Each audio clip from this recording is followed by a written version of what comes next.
noho izany maneho ny fialantsiny aho a eo anatrehan'Andriamatoa filohan'ny Repoblika zay lehibe faratampony folo alinday, eo anatrehan'Andriamatoa premier ministre lehibe ny gouvernement, eo anatrehan'Andriamatoa ministre délégué misahana ny gendarmerie-pirenena ary eo anatrehan'Andriamatoa commande ny gendarmerie-pirenena no ny fanohitohinana izay mety ho nateraka izany a lahateny izany. Général Andriany Zanaka Anjavarisoa zay commande teo alohany ny gendarmerie-pirenena dia manao izao fanambarana manaraka izao. Ho toy ny lahateny izay nataoko tamin'ny 2 avrily nandritra ny fankalazana ny andro ny gendarmerie-pirenena teo amin'ny Toby Ratsimandrava dia ambarako mazava fa izaho manao ny kabariny dia nentiny ny hafanampo amin'ny fitiavana ny gendarmerie-pirenena noho ny fitazonako ny fibaikona teo aloha ka nahatongahy nanao fanentanana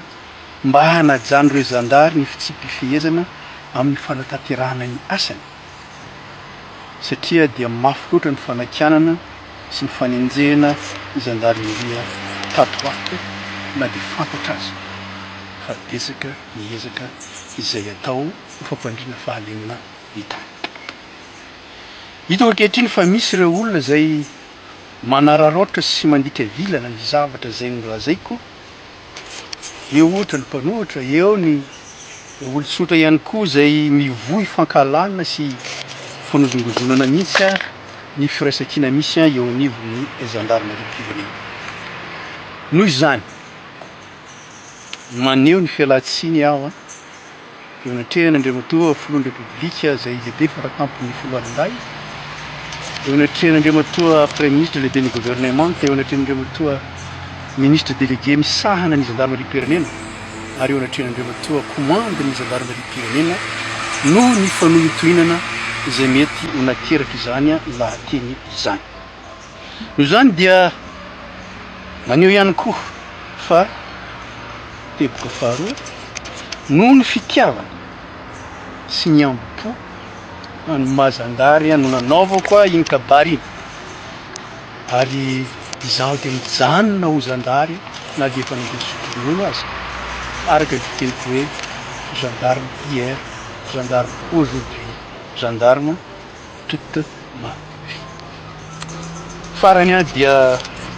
manameloka ary mitsipoka ireo fihetsika isan-karazany ataona tokon'olona na mpanohitra zany na olon-tsotra zay manararoatra ny lahateny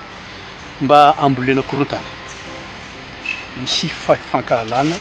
ao anatin'ny gendarmerie-pirenena. Miantso azy ireo ampitsahatra izany fihetsika mamofady zany ary mba tsy hampiasa ny sary na ny lahateny izay natao eny misy mampiasa ny anarako mihitsy aza mba ho hatsahatra izany rehetra izany satria mitondra hevitra maloto ka tsy mendrika loatra. Amafisiko fa ny tenako dia manohana hatrany ary mankasitraka miezaka rehetra zay ataon'ireo mpitantana isan'ambarana tonga ato anivon'ny gendarmerie-pirenena. Mila velona anie gendarmerie-pirenena, tanindrazana, silana.